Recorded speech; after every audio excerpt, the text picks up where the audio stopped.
Irmãos e irmãs, a paz do Senhor Jesus, na bênção, glória a Deus, louvado seja o nome do Senhor pela tua vida. Eu quero aqui, antes de mais nada, agradecer a Deus pela vida de cada um dos inscritos no canal Diário de Restauração, que tem feito com que o canal cresça e apareça para a glória do nome do Senhor. Nós não seríamos nada sem a participação de vocês, sem a oração de vocês para que esse canal continue sendo bênção na vida de todos aqueles que estão passando por esse processo que nós chamamos de deserto. Às vezes, deserto é lugar de solidão, é lugar de confronto, e precisamos de pessoas que tenham a mesma visão para nos incentivar, nos motivar, porque o deserto é cansativo, e se nós não tivermos pessoas caminhando do nosso lado com a mesma visão, nós podemos ter a nossa fé minada, podemos chegar ao ponto de desistir e jogar a toalha em cima desse processo. E não é isso. De antemão eu já te digo que não é isso que Deus quer para a tua vida. O deserto ele pode ser cansativo, ele pode ser doloroso, mas é uma bênção de Deus, e eu posso dizer por mim, tá? É uma bênção de Deus essa caminhada no deserto, porque você vai ser confrontado, você vai aprender e com certeza crescer para a glória do nome do Senhor, tá bom? Muito obrigado pela tua participação. No link da descrição desse vídeo eu vou deixar o link dos nossos grupos de WhatsApp, para que você esteja inserido dentro de uma comunidade que tem o mesmo pensamento e a visão que você, e estão lutando pelas suas restaurações, e assim você vai ser alicerçado e edificado em Jesus, tá? Vou deixar lá o link da descrição, na descrição, eu vou deixar o link dos grupos, tem os nossos contatos também, e também o nosso e-mail, caso você precise de uma orientação mais detalhada, entre em contato conosco, nós vamos ter o prazer de te ajudar mediante a palavra de Deus. Eu já digo de antemão que eu não sou o irmão que fala aquilo que você precisa ouvir, aquilo que você quer ouvir, melhor dizendo, mas eu vou falar aquilo que você precisa ouvir segundo a palavra de Deus. Amém? Louvado seja o nome do Senhor. Aqui no livro de 1 Samuel, capítulo 1, no verso 11, nos diz assim, olha: "E fez um voto dizendo, Senhor dos exércitos, se benignamente atentares para a aflição da tua serva, e de mim te lembrares, e da tua serva não te esqueceres, mas à tua serva deres um filho homem, ao Senhor o darei todos os dias da tua vida, e sobre a sua cabeça não passará navalha." Glória a Deus pela sua palavra. Irmãos, é muito interessante essa história de Ana, se nós tivermos a mesma visão de Deus para esse texto. Se nós tivermos a direção, a iluminação do Espírito Santo para entendermos esse texto, nós vamos aprender muito, nós vamos crescer muito e sair desse deserto ainda mais fortalecidos no Senhor. Ana, casada com Eucana, não tinha filhos, ela era estéril. E é interessante que toda mãe, mãe de grandes homens de Deus, elas tiveram a sua história de início como mulheres estéreis. Assim foi Sara, assim foi Rebeca, e assim tem sido a história de Ana, que nós vamos aprender agora. E Ana era, pela lei, Eucana poderia ter uma outra mulher, já que a sua primeira não poderia ter filhos.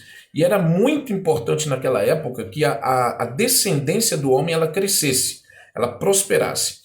Isso não aconteceria se a mulher fosse estéril. Então Eucana tinha, pela lei, o resguardo, né? A proteção para ter uma outra mulher, para ter filhos e assim fazer crescer a sua geração. Porém, nós entendemos que a promessa de Deus para Eucana era com Ana, não com Penina. E Penina, depois que engravidou, ela constantemente afrontava, humilhava Ana. E Ana foi suportando, até que um dia ela chegou diante do Senhor no templo e rasgou o seu coração. Foi onde ela fez esse voto. Voto nós entendemos que é uma aliança que nós fazemos com o Senhor. Não fazer barganha, não é isso que eu quero dizer e não é isso que o texto diz. O texto diz que Ana fez um voto. Ela tinha um desejo no seu coração, que era ser mãe. E mãe de um filho homem, que era mais importante ainda naquela época. Mesmo que ela tivesse uma filha, né, tivesse uma menina, ela não seria contada como descendência, ela não teria devida importância se não tivesse um filho homem. E aqui nós aprendemos o poder da oração específica. Ana foi específica na sua oração, apesar da sua dor de ter sido humilhada, afrontada durante muito tempo. Ana foi específica quando chegou diante do Senhor. Eu quero um filho varão. Quantos de nós, passando por esse processo, nós fazemos orações vagas? E por orações vagas o Senhor não responde, aí nós achamos que Deus não está no negócio. E aí isso mina a nossa fé. Nós temos que aprender com Ana e com tantos homens e mulheres de Deus o poder da oração específica. Ana foi detalhista na sua oração, apesar da sua dor. Eu quero um filho varão. E ela não escondeu do Senhor o que ela estava sentindo. Veja bem, Ana rasgou seu coração para o Senhor. Ana não foi atrás de homens, não foi atrás de amigas, não foi atrás de companheiras. Ana foi diretamente na fonte, em quem poderia resolver o problema. O nosso problema hoje é que nós vamos a muitos lugares e deixamos o Senhor quando nós estamos naquele ato de desespero. O Senhor deve ser a primeira opção e não a porta do desespero. Quando você não tem mais para onde ir, então eu vou orar. Não. O Senhor deve ser a sua prioridade em tudo na sua vida. E Ana assim o fez. Ana chegou diante do templo, a dor dela era tão grande que ela não conseguia falar. Ela só mexia com seus lábios. E ela rasgou o coração de tal maneira que ela disse assim: se o Senhor se lembrar de mim, diante daquela afronta, daquela humilhação, Ana pensava que o Senhor tinha se esquecido dela. Talvez você hoje esteja pensando, vivendo esse exato momento, achando que o Senhor se esqueceu de você. Então Ana disse: se o Senhor se lembrar de mim e da tua serva não te esqueceres, preste atenção. A dor de Ana era tão grande que ela repetiu por 2 vezes para que o Senhor se lembrasse dela, chamando a atenção de Deus para aquele problema específico que ela estava vivendo, de não poder ser mãe e estar sendo afrontada pela sua adversária. Olha só que situação. Talvez você homem, talvez você mulher, esteja sendo afrontado pelo amante da tua esposa, pela amante do teu marido, dizendo que lá ele está mais feliz do que estaria com você, que lá ele tem paz, ele tem prosperidade, ele tem alegria. Tudo um engano do diabo para fazer o quê? Minar a sua fé. O diabo sabe que se você tiver fé, você vai longe. Se você tiver fé, você pisa na cabeça dele. Então ele precisa tirar esse conceito, esse princípio do teu coração, fé. E aí vem o cansaço, vem o desânimo, você não consegue enxergar o que Deus está fazendo, até porque você está deixando de olhar com o olho da fé e olhando com o olho natural. Ana estava numa situação parecida com essa, e ela disse: se o Senhor se lembrasse dela, se benignamente, ou seja, se o Senhor fosse bondoso com ela, e se lembrasse dela, e atentasse para a aflição dela. Olha só quanta coisa passava no coração de Ana, quanta coisa passava na mente de Ana, achando que o Senhor tinha se esquecido dela, com toda aquela aflição por estar sendo afrontada pela sua adversária. Ana chegou dessa maneira diante de Deus. E muitos de nós queremos melhorar o espírito, o ânimo, para chegar diante do Senhor. O Senhor não quer saber de palavras bonitas na tua oração. O Senhor não quer saber se você sabe um português certinho, bonitinho. Não, não é isso que o Senhor quer. O Senhor quer a sinceridade do teu coração. O Senhor quer ouvir, quer ver você rasgar o seu coração diante dele, não esconder nada dele, daquilo que você tem passado e sentido. É isso que o Senhor quer de nós, de cada um de nós. Senhor, eu não estou aguentando. Senhor, essa situação está me machucando. Quantos ficam buscando em redes sociais e veem lá a foto do marido, da esposa com o amante, rindo, feliz? E eu já disse aqui em outro vídeo, ninguém posta em rede social choro, tristeza e lamentação. Entendeu? Ninguém posta isso. Então vivem de uma certa ilusão, porque não tem como o errado dar certo. Não tem como o Senhor ter errado na escolha do seu marido e da sua esposa e ter te entregue. Não tem como, essa possibilidade não existe. Então Ana chegou com toda essa aflição, com toda essa angústia, com toda essa humilhação diante do Senhor. E ela disse que se o Senhor se lembrasse dela, e dela não se esquecesse, mas desse a ela aquilo que ela estava querendo, Ou seja, ela foi específica na sua oração. Ela queria um filho varão.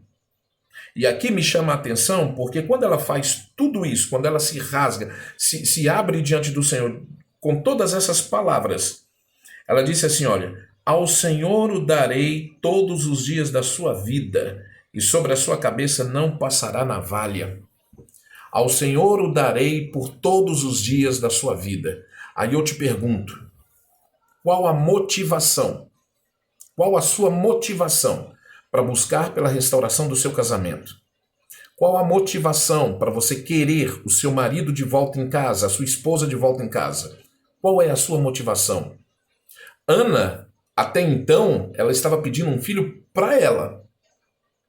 Até então, ela estava pedindo um filho para ela e ela era estéril. A partir do momento em que ela mudou a oração e ela passou a pedir um filho para o Senhor, aí toda a situação mudou. Toda a circunstância mudou. Chamou a atenção de Deus. A fé de Ana, a ousadia de Ana. Você já imaginou, você principalmente que é mãe, que o teu sonho é ter um filho? E quando você faz um voto de que, quando você tiver aquele filho que você tanto anseia, por quem você tanto chora, você vai devolvê-lo ao Senhor? Será que não está faltando uma resposta para você a partir do momento em que você colocar o seu casamento, o seu marido, a tua esposa, o teu casamento, para servir ao Senhor? E não aos nossos desejos egoístas? Eu quero a minha esposa do lado porque eu sinto falta de uma companhia, de uma companheira, com quem conversar durante o dia, durante a noite. Será que essa sua motivação, essa sua oração tem sido agradável ao Senhor? E aí o Senhor tem um projeto para a tua vida e para o teu casamento. Usar você como família para abençoar outras famílias. Mas até agora o Senhor não tem conseguido fazer isso porque o desejo do teu coração é egoísta. Você quer o seu marido para você. Você quer o seu casamento para você. E é esse o voto que muitos casais fazem, né? Eu casei para ser feliz. Já casou errado. Você tem que ter o desejo de ter casado para fazer o outro feliz. A partir do momento em que você tem esse desejo de fazer o outro feliz, automaticamente você vai ser feliz. Não precisamos, não podemos ter um desejo egoísta no nosso coração, porque Deus não vai ouvir a nossa oração nesses termos egoístas, egocêntricos. Senhor, eu quero o meu casamento restaurado, para que ele sirva de testemunho para tantos outros casamentos que estão em crise. Senhor, eu quero meu esposo de volta em casa, para que ele seja o homem de Deus que o Senhor planejou, para que seja o cabeça, o sacerdote, o provedor da casa. Senhor, eu quero a minha esposa de volta, para ser uma bênção na minha vida, na vida dos meus filhos, na vida da minha casa. Eu quero a minha esposa aqui, para que juntos possamos servir ao Senhor. Essa foi a oração de Ana, e eu creio que foi esse o start que chamou a atenção de Deus. Opa, ela não quer mais um filho só para ela. Ela não quer um filho só para ela quer um filho para me servir. Então eu preciso fazer alguma coisa em favor dela. E diz o texto que enquanto Ana balbuciava, o sacerdote Eli chegou a ela e falou, mulher, você está bêbada a essa hora? Ela, não, da aflição do meu coração é que eu estou falando. Não tenha a tua filha por uma filha de Belial, né? Aquelas mulheres desregradas e tudo mais. Então quando Eli soube qual era a intenção da oração de Ana, ele abençoou. Aí há o poder da oração, da liberação da palavra, da bênção do sacerdote, da bênção daquele que é autoridade sobre a tua vida. O teu pastor, a tua pastora, esses que exercem autoridade espiritual sobre a tua vida, têm um poder que você não tem noção. Que você não tem noção. A partir do momento em que Ana recebeu essa bênção de Eli, vá e que o Senhor conceda o desejo do teu coração. Ana que chegou ao templo com um semblante triste, carregado, com toda aquela aflição no seu coração, achando que o Senhor tinha se esquecido dela. Diz o texto que Ana já saiu alegre, que ela saiu dali, adorou ao Senhor e foi comer e o seu semblante era alegre. Preste atenção que no versículo 19 do mesmo capítulo 1, e levantaram-se de madrugada e adoraram perante o Senhor, voltaram e chegaram à sua casa em Ramá. E Eucana conheceu a Ana, sua mulher, e o Senhor se lembrou dela. Aleluia! o Senhor se lembrou de Ana. O Senhor tinha se esquecido de Ana porque havia um propósito para ser cumprido na vida de Ana, para trazê-la a esse exato momento, onde ela ia abrir o seu coração para o Senhor. Não é que o Senhor tenha se esquecido por completo, mas o Senhor não atendia a oração de Ana, porque era uma oração egoísta, egocêntrica. A partir do momento em que Ana fez uma oração em que ela devolveria, porque ela reconheceu que tudo vinha do Senhor e tudo era para o Senhor, aí diz o texto que o Senhor se lembrou dela. Eles tiveram lá um momento de namoro, né? Um momento de glória, um momento de reteté, como alguns dizem, e o Senhor se lembrou de Ana.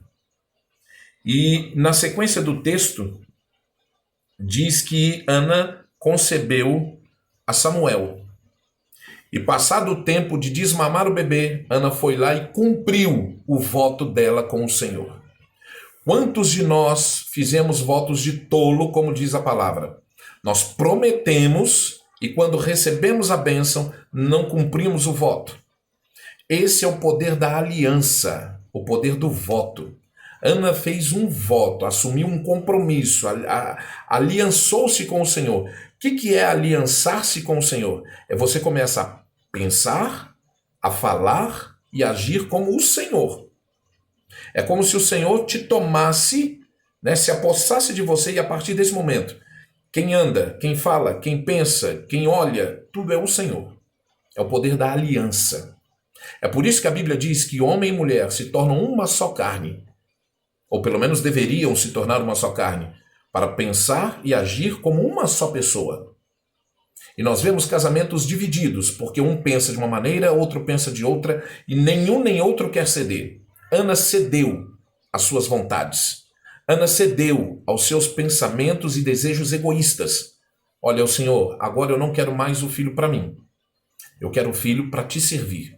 Porque Ana sabia que deveria haver um substituto do sacerdote Eli. E ela se colocou nessa brecha. Quantos de nós sabemos o que a casa de Deus precisa e não tomamos iniciativa nenhuma? Ficamos presos aos nossos sentimentos e desejos egoístas, enquanto a casa de Deus, a obra do Senhor, precisa de mim e de você em alguma área específica. E nós continuamos com aquele sentimento egoísta. Não, eu quero para mim. Eu quero para mim. E quando Ana abriu mão do seu desejo, preste atenção, irmãos, buscar a restauração da sua família, buscar trazer de volta o cônjuge para dentro de casa, não é nenhuma idolatria. De maneira nenhuma. É um desejo do coração de Deus que toda a família seja restaurada. Só que o sentimento de Ana, até aquele exato momento em que ela fez o voto, ela queria um filho para ela, para esfregar na cara de todos aqueles que achavam que Ana tinha se acabado. Não havia mais esperança para ela. Ela queria um filho para dar satisfação a todos aqueles que se levantaram contra ela. Hoje eu quero a minha esposa de volta para dar satisfação a todos aqueles que diziam assim, olha, não tem mais jeito, ela já está com outro, acabou o casamento. Não, não, não, Senhor, traga de volta para eu esfregar, colocar um osso na boca desse povo. E o Senhor não vai ouvir. E aí, quando você não tem a resposta da parte de Deus, você começa a desanimar, se entristecer, enfraquecer, e daqui a pouco você está desistindo. Ana mudou a visão dela. Ana mudou a oração dela. Mudou os sentimentos dela. E isso, sentimentos humanos, devem ser administrados e controlados por homens. É o teu sentimento, é responsabilidade tua administrar esse sentimento. Então Ana começou a orar segundo a vontade de Deus. Haveria a necessidade de um novo sacerdote. Ana entendeu, Ana captou a visão de Deus. Senhor, eu não quero mais o filho para mim, para dar satisfação para Penina, para dizer para um e outro que eu posso ter filho, mas agora eu quero um filho para o Senhor, para cumprir o desejo do Senhor dentro da tua obra.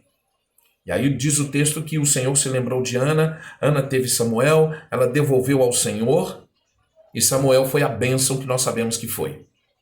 A partir dali, dela ter cumprido a parte dela no trato, preste atenção, quando você faz um voto com o Senhor é tão maravilhoso, tão misericordioso, que ele cumpre a parte dele primeiro. Mesmo sabendo que nós somos falhos, que nós somos limitados, mas o Senhor cumpre a parte dele primeiro, porque ele vela para cumprir a sua palavra. Se ele prometeu que vai trazer de volta, é porque ele vai. Aleluia. Então o Senhor deu a Ana aquilo que ela pediu. Agora o Senhor esperava.